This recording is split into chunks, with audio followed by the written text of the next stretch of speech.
लपंडाव मालिकेच्या आजच्या भागामध्ये आपण पाहतो की इकडे सखीच्या वकील सुवर्णा देसाई आलेल्या असतात आणि सखी जोरजोराने सरकारांना हाका मारते, सरकार लवकर खाली या. त्याबरोबर सरकार खाली येते आणि म्हणत असते, काय प्रकार आहे हा सर्व आणि कोण आहे ही, कोणाला आणलेस तू आता माझ्या घरी पुन्हा.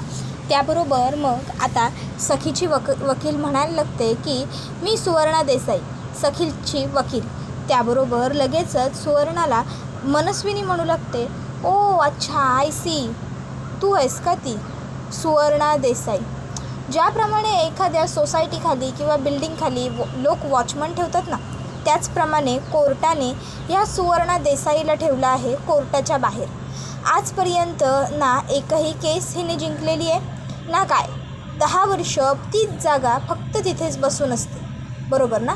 त्याबरोबर मग सखी म्हणत असते, नाही आतापर्यंत झालं असेल तसं, पण यावेळी सुवर्णा देसाई केस जिंकतील आणि नक्की जिंकतील, कारण यावेळी आता त्या सत्याच्या बाजूने आहेत. बाजूही सत्याची आहे आणि वकीलही.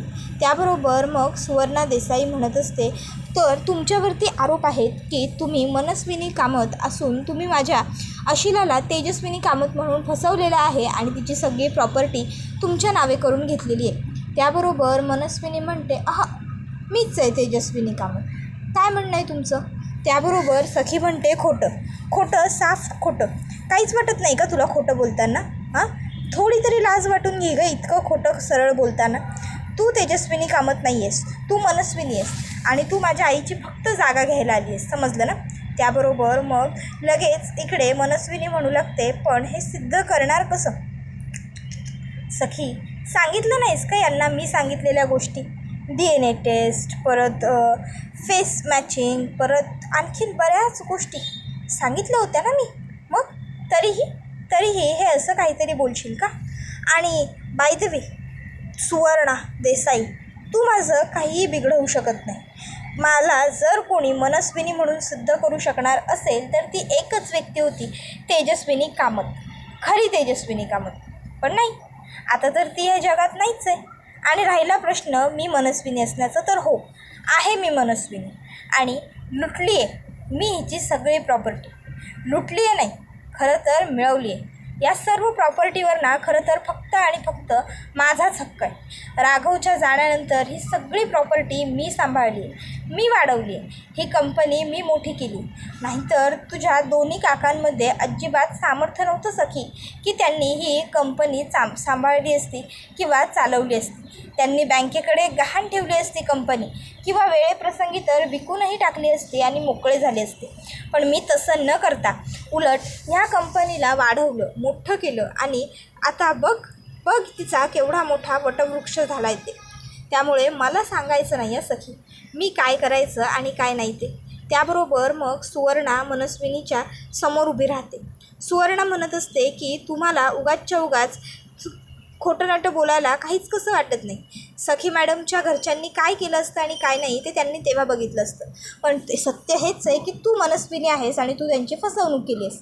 त्याबरोबर लगेचच आता मनस्विनी मावशी ही त्या वकिलाचा हात पकडते आणि म्हणते, झालं सगळं व्यवस्थित रेकॉर्ड करून, मिळाले सगळे पुरावे. त्याबरोबर आता सुवर्णाला आठवतं, सखीने तिला एक स्मार्ट वॉच दिलं होतं आणि तिने सांगितलं होतं, हे स्मार्ट वॉच तू मनस्विनीशी बोलताना तुझ्या हातात ठेव. मनस्विनीची सवय आहे की ती ओघाओघात सगळं काही बडबडून जाते आणि मग आपल्याला उद्या तेच कोर्टात पुरावा म्हणून वापरता येईल. त्यानंतर मनस्विनी परशू मीनाक्षीला हाक मारते, परशू मीनाक्षी. त्याबरोबर लगेचच आता परशू आणि मीनाक्षी तिला म्हणत असतात की लगेचच मॅडम तुमच्या हातातलं घड्याळ काढा. त्याबरोबर मग ती लोक हातातलं घड्याळ काढतात.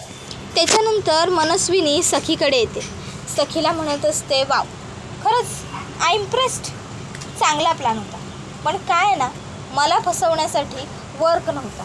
त्याबरोबर मग आता सखी ही लगेचच तिच्याकडे बघायला लागते. मनस्विनी म्हणत असते की तुला काय वाटलं या सर्व गोष्टी तू करशील आणि मला कळणार नाही. अगं बघ एकदा या वकिलाकडे, बघ तिचे कपडे बघ, तिची साडी किती साधी आहे ते बघ, आणि त्याशिवाय तिच्या पायातली ती चप्पल बघ, तिची ती पर्स ती बघ, ती पण जेमथेम स्वस्तच वाटते मला तर. मग हे एवढं सगळं हिचं स्वस्त आहे याचा अर्थ ही गरीब आहे. आणि जर ही गरीब आहे तर मग हिच्या हातामध्ये हे स्मार्ट वॉच काय करतं आहे? स्मार्ट वॉच हिच्या हातामध्ये बघून ताबडतोब शंका येणार नाही का? सखी लक्षात ठेव, पुढच्या वेळी येताना ना काहीतरी मोठा आणि चांगला प्लॅन करून ये. या गोष्टींचा उपयोग माझ्यासमोर होत नाही. त्याबरोबर मग मात्र सखी गप्पच राहते. त्याचबरोबर लगेचच आता सखी ही म्हणत असते की तू आत्ता जरी आम्हाला एका पुराव्यासाठी थांबवलं असशील ना तरी कोर्टात आम्ही तुला भारी पडू एवढं मात्र लक्षात ठेव. त्याबरोबर सुवर्णा देसाई म्हणते की हो, अर्थातच कोर्टात आम्ही तुम्हाला सोडणार नाही आहोत, पण त्याआधी मला तुमच्याकडचे खरे प्रॉपर्टीचे पेपर्स बघायचे. त्यावर मग मनस्विनी म्हणते की नाही, मी नाही देणार आहे, मला नाही दाखवायचे तुम्हाला खरे प्रॉपर्टीचे पेपर्स. त्यावर ती म्हणते असं कसं? मी तुमच्याकडे पेपर्स उद्या कोर्टातही बघायला मागवू शकते. त्याबरोबर मीनाक्षी काकू म्हणते काय करायचं, सांगायचं का आपण यांना की सरकारकडे खरे प्रॉपर्टी पेपर्स नाही आहेत म्हणून? त्यावर परशू काका म्हणतो गप्प बस, नाहीतर नंतर सरकार आपली चांबडी सोलायला कमी करणार नाही. त्याबरोबर लगेचच मनस्विनी म्हणते मी नाही दाखवणार तुम्हाला पेपर. मी का दाखवू तुम्हाला पेपर? जर तुम्ही ते पेपर फाडले किंवा काही केलं तर मी काय करणार? त्याबरोबर मग लगेचच सखीची वकील म्हणते की नाही, आत्ता तुम्ही पेपर दाखवायला मला नकार देताय, पण उद्या जाऊन मी कोर्टातसुद्धा तुमच्याकडे पेपर मागू शकते आणि फक्त पेपरच नाही मागणार तर मी तुमच्यावरती असा आरोपही करू शकते की तुम्ही आधी मला पेपर दाखवायला नकार दिला होतात आणि त्यामुळे जर तुम्ही माझ्याशी असं वागलात तर तुम्हाला याच्या बदल्यात शिक्षा होऊ शकते. काय पटतंय ना? त्याबरोबर मग आता लगेचच मनस्विनी म्हणते नाही, मी पेपर्स नाही दाखवू शकत हे मी म्हटलं आहे, पण म्हणून मी पुरावा नाही देऊ शकत असं नाही ना म्हटलेलं. तुम्हाला फक्त पेपर खरे आहेत की खोटे हेच जाणून घ्यायचं आहे ना. मग त्यासाठी माझ्याकडे एक उत्तम आणि दुसरा पर्याय आहे, आणि तो म्हणजे ज्या वकिलांकडनं सखीने हे पेपर्स बनवून घेतले होते ते वकील साहेब. त्यावर मग सखी म्हणते वकील, त्यांचं काय? त्यावर मग मनस्विनी म्हणते मी त्या वकिलांना फोन करते ना, तुम्ही त्या वकील साहेबांना विचारून घ्या की मी त्यांच्याकडून पेपर बनवून घेतले ते खरे आहेत की खोटे. घ्या. त्याबरोबर मग लगेचच मनस्विनी फोन करते आणि वकील साहेबांना म्हणते वकील साहेब, तुम्हाला आठवतं आहे का माझी मुलगी सखी, तिने तुमच्याकडनं प्रॉपर्टीचे पेपर्स बनवून घेतले होते माझ्या नावावर प्रॉपर्टी करण्यासाठी. वकील साहेब, अहो आता तिलाच शंका आहे की ते पेपर खोटे आहेत बहुधा, म्हणून आता तिला खात्री जमा करून घ्यायची. फोन माझा स्पीकरवरतीच आहे, तुम्ही फक्त ते पेपर खरे आहेत की खोटे तेवढं सांगा. त्याबरोबर सुवर्णा फोनवर बोलते. नमस्कार, मी ॲडव्होकेट सुवर्णा बोलते आणि मला सखीने वकीलपत्र दिलं, तर मला फक्त एवढंच जाणून घ्यायचं आहे की ते पेपर खरे आहेत की खोटे. त्याबरोबर लगेचच आता ते वकील साहेब म्हणतात अर्थात 100% ते पेपर खरेच आहेत. त्याबरोबर मग आता लगेचच ती म्हणते थँक्यू वकील साहेब, मी ठेवते हां आता, आणि मग लगेच ती फोन कट करते.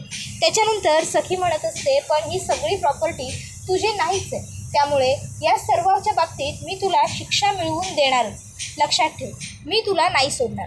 त्याबरोबर सुवर्णासुद्धा म्हणते की हो, आम्ही तुम्हाला सोडणार नाही. त्याबरोबर मग लगेचच आता ती म्हणू लागते की काय कराल तुम्ही माझ्या विरोधात, सांगा ना, कराल काय? त्याबरोबर मग आता लगेचच सुवर्णा म्हणते काय करू शकतो ते तुम्हाला कोर्टात कळेलच की. त्याबरोबर मग मनस्विनी ही म्हणू लागते की नाही, ते सगळं ठीक आहे, पण नेमकं मला तरी सांगा तुम्ही काय करू शकता. सुवर्णा म्हणते की पहिली गोष्ट, तुम्ही माझ्या अशिलाची फसवणूक केलेली आहे, खोटी तेजस्विनी कामत बनवून तुम्ही त्यांची प्रॉपर्टी हडप केलेली आहे. हे जर कोर्टासमोर सिद्ध झालं तर काय होईल तुम्हाला माहिती आहे ना. त्याबरोबर मनस्विनी म्हणते काय होईल? मग लगेचच सखीची वकील मनस्विनीला कलम सांगते आणि म्हणते या कलमानुसार तुम्हाला एवढी शिक्षा होईल.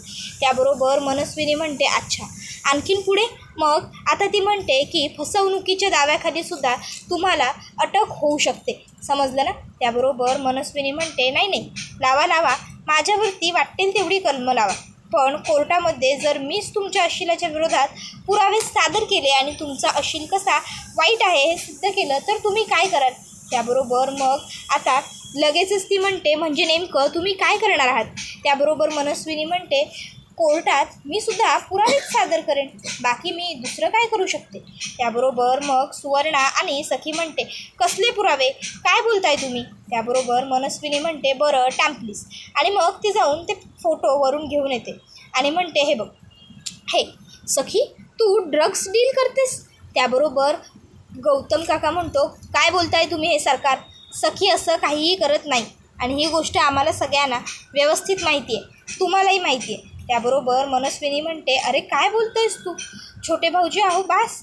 तुम्ही सखीला आत्तापर्यंत पाठीशी घालत आलात ना, त्यामुळेच सखीचं वागणं हे दिवसेंदिवस एवढं बिघडत चाललं आहे. अहो चक्क ही ड्रग डील करते, हे बघा पुरावे बघा गौतम भाऊजी. आणि मग लगेचच मनस्विनी ते फोटो दाखवते. त्याबरोबर सखी ते फोटो बघते आणि म्हणते, खोटं आहे हे सगळं, यातलं काहीही खरं नाही आहे. सुवर्णाला आता गौतम काका सांगतो, खोटं आहे हो हे सगळं, आमची सखी अशी मुळात नाहीच आहे, आमची सखी खूप चांगली आहे. त्याबरोबर मग आता मनस्विनी म्हणते, पण त्या सगळ्याचा काय उपयोग?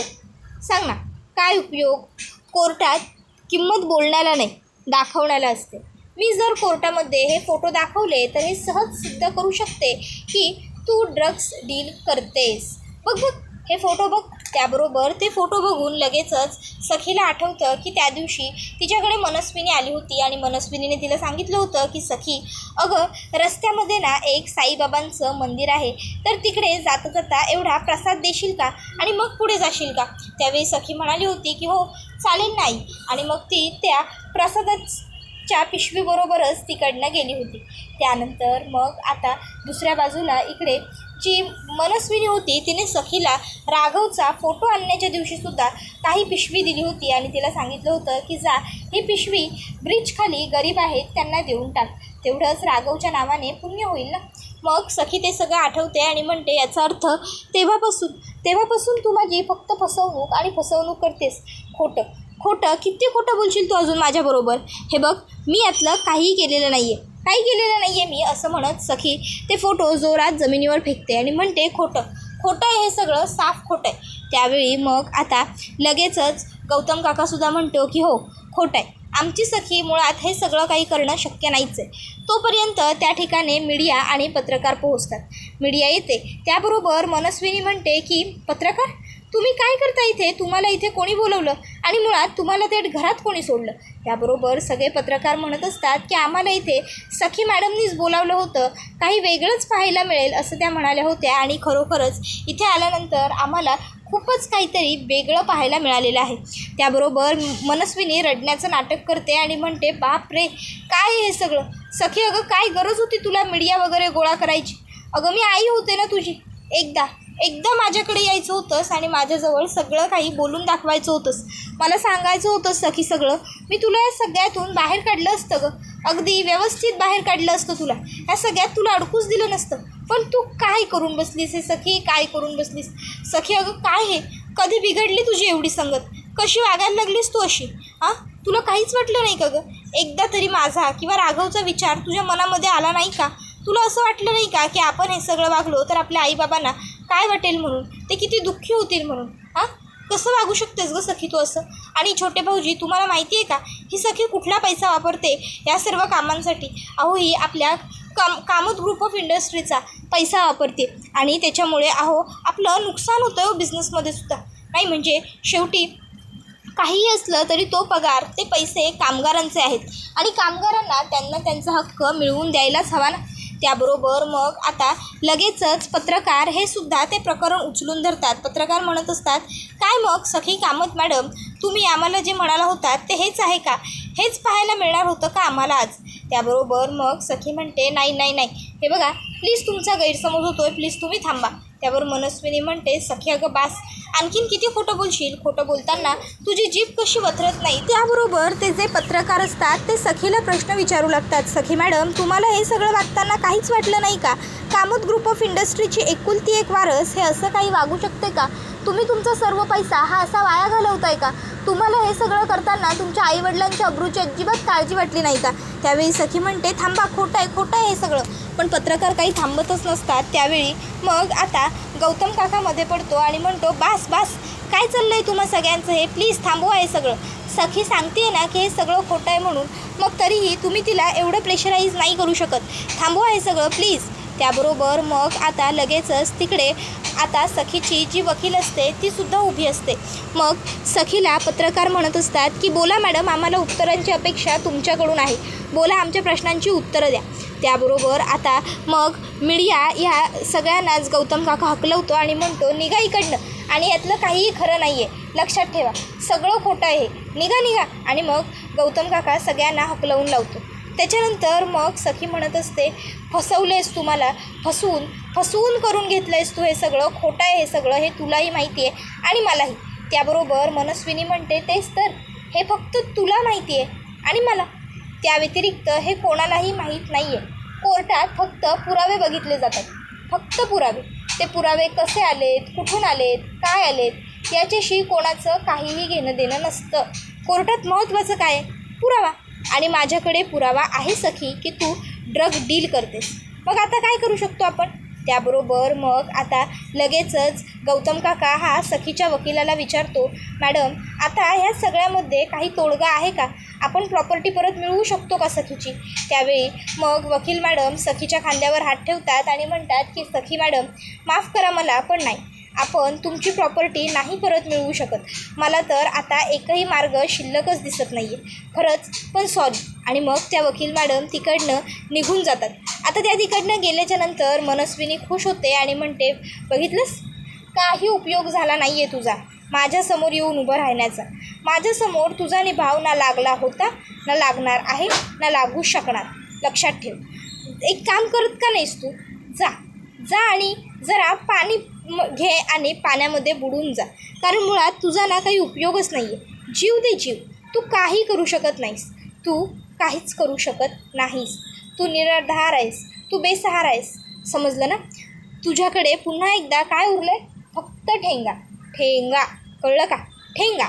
त्याबरोबर मग आता हे ऐकून सखीला आणखीन जास्त वाईट वाटतं आणि सखीला आणखीन जास्त रडायला येतं. सखीच्या डोळ्यातून अश्रू आलेले असतात, ते वाहू लागलेले असतात. सखी रडत असते.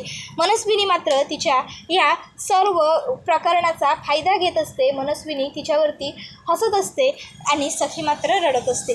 रडत आता सखी तिकडनं घरी येते. घरी आल्यावर ती तिथे साईबाबांच्या मठातच साईबाबांचं दर्शन घेत असते. साईबाबांकडे आशीर्वाद मागत असते आणि म्हणत असते की बाबा काय हो हे सगळं, काय माझ्या वाट्याला काय एवढा कटुपणा आणला आहे तुम्ही. मी एवढे चांगले सगळे प्रयत्न करते पण तरीसुद्धा मला नेहमी अपयश येतं. मी सत्तेच्या बाजूने माझं आयुष्य जगण्याचा लढण्याचा प्रयत्न करते पण तरीही मी हरतच असते. आणि ती मनस्विनी खोटारडी आहे एक नंबरची. खोट्याच्या मार्गाने सगळं काही साध्य करते, खोट्याच्या मार्गाने सगळं मिळवते पण तरीसुद्धा बघताय ना तिच्याकडे सगळं आहे आणि माझ्याकडे मात्र काहीच नाही आहे. त्याबरोबर आता लोक मोबाईलवर व्हिडिओ बघत असतात आणि सखीबद्दल कुजबुजत असतात. सखी म्हणते बाबा आता त्या मनस्विनीने मला सांगितलं आहे जा आणि कुठेतरी जीव दे. खरंच बाबा, खरंच मी असं करू का, कारण आता खरंच जगण्याची शक्तीही उरलेली नाही आणि इच्छा तर त्याहूनही उरलेली नाही आहे. बाबा आता हे सगळं नको वाटतं, हे जीवनच नको वाटतं. त्यावेळी आता त्या ठिकाणी एक बाई येते आणि म्हणत असते अरे बघा ही तर ती सखी कामतच आहे.